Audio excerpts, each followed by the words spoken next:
sokhna Hawa Moussa Dia kanko adoto reftade inchallahu taala.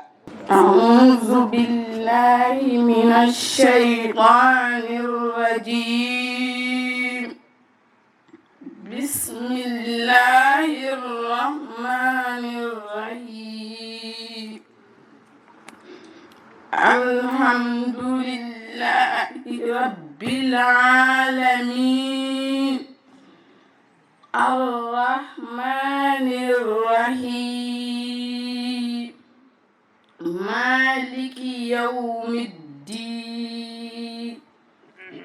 إياك نعبد وإياك نستعين اهدنا الصراط المستقيم صراط الذين أنعمت عليهم غير المغضوب عليهم ولا الضالين.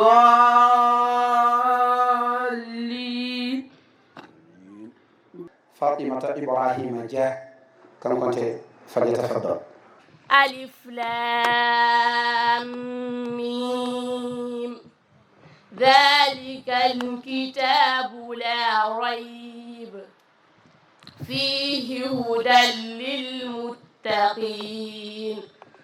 الذين يؤمنون بالغيب ويقيمون الصلاة ومما رزقناهم ينفقون.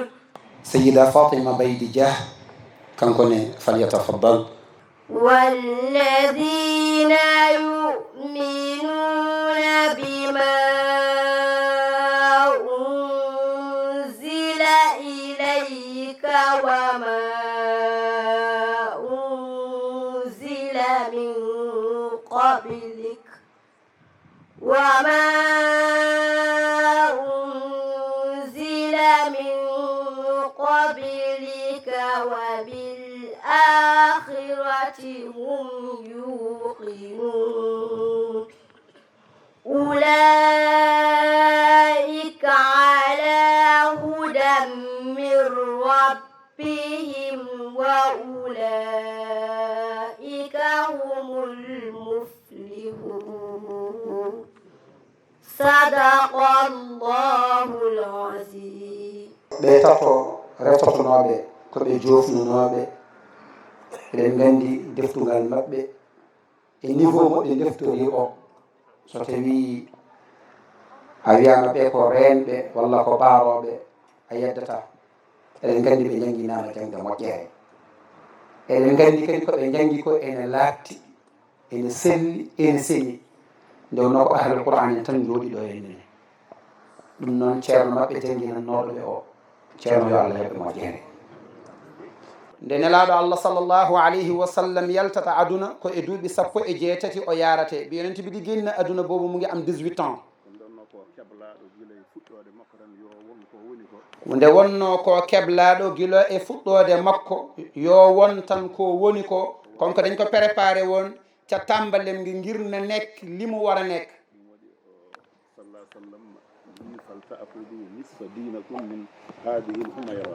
ɗum waɗi nelaɗo Allah sallllahu alayhi wa sallam joofi wi yoɓe wi jagge diine moɗon walla feccere diine moɗon e debbo oɗo motax yonentibi sallllahu alayhi wa sallam daadi junjuti hadisa mbo teddibi ne teyilen sen genno wallu diine walla japplen sen genno wallu diine ci xale bu jigéen bi inchallahu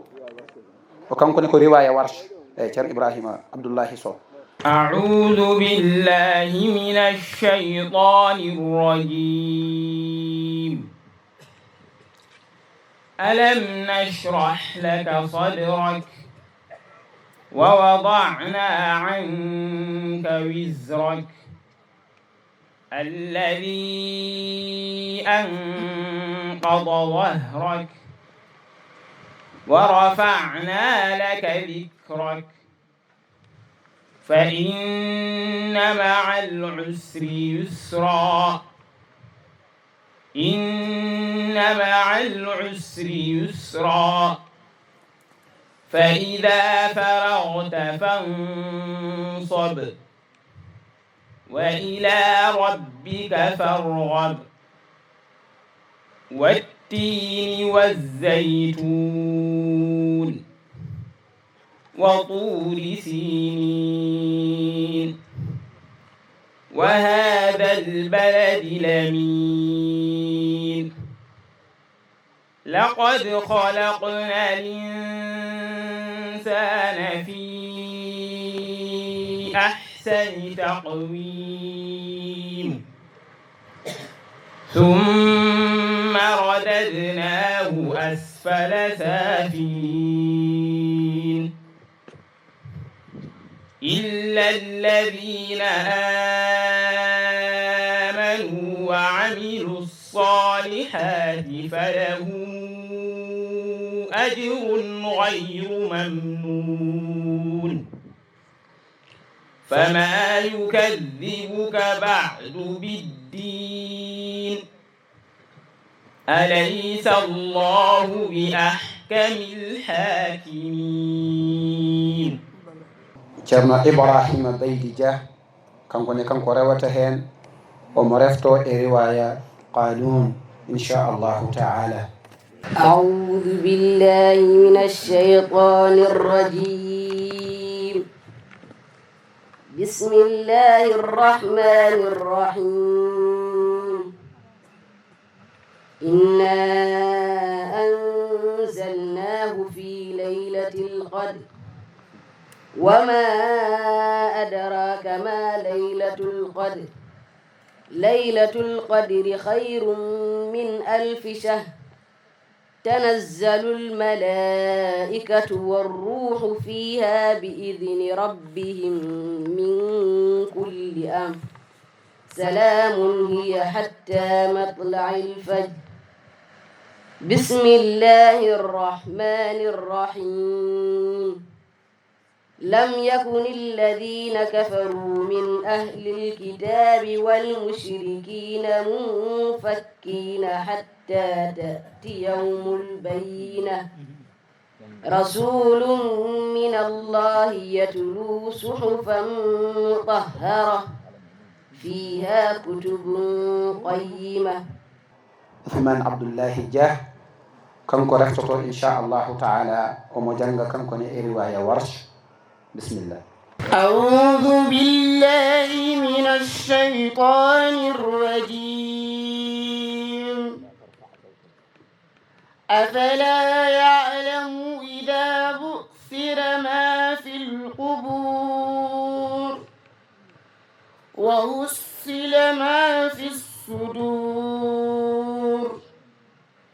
إن ربهم بهم يومئذ لخبير.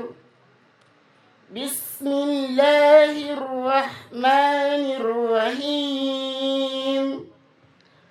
القارئة ما القارئة وما أدريك ما القارئة يوم يكون الناس كالفراش المبثوث وتكون الجبال كالعهن المنفوش. eɗen dewna hen Abdoul Beydi Dia kanko ne inchallahu taala omo jangana en e riwaya Qalun. أعوذ بالله من الشيطان الرجيم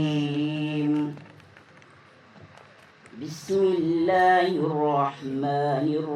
الرحيم لإيلاف قريش إيلافهم رحلة الشتاء والصيف فليعبدوا رب هذا البيت الذي أطعمهم من جوع وآمنهم من خوف. بسم الله الرحمن الرحيم أرأيت الذي يكذب بالدين فذلك اليوم الذي تدعى فيه تدعى ولا تظلم فيه فتيلا. بسم الله الرحمن الرحيم أرأيت الذي يكذب بالدين فذلك اليوم الذي تدعى فيه تدعى ولا تظلم فيه فتيلا. فذلك الذي يدع اليتيم ولا يحض على طعام المسكين ɓeɗo worɓe nayo reftotonoɓe koɓe timminɓe koɓe ɓaarɓe koɓe jogorɓe tottede inchallahu taala ijazuji maɓɓe seedan faagal maɓɓe wonde koɓe wawɓe koɓe jangi ko ceerno maɓɓe ene settaniɓe koɓe wawɓe koɓe huurɓe koɓe ñeññuɓe deftere allah nde inchallahu taala eɗen mbawi wiide ko joni gonɗen e nadde golle ɗe nde wonno diwan oɗo fof ene wowi jodanade be tawaji baɗini taw ko sukaɓe worɓe deftoto imma koɓe jofnuɓe walla koɓe remɓe walla koɓe ɓaroɓe somi hulani wiide ko wiyete gulet ko walla goo eɗen joɗo jonde alqur'anil karim taw ko rewɓe deftoto mi wiyani koɓe jofnuɓe mi wiyani koɓe natoɓe jangde mi wiyani koɓe renɓe kono ala ɓe diwti ɗiɗo étabuji pop holko ɓe jogori reftade e yeeso ngo ɓe jogori reftade e sifa moɓe deftoto ceerno maɓɓe seedaniɓe koɓe ɓaaroɓe qur'ana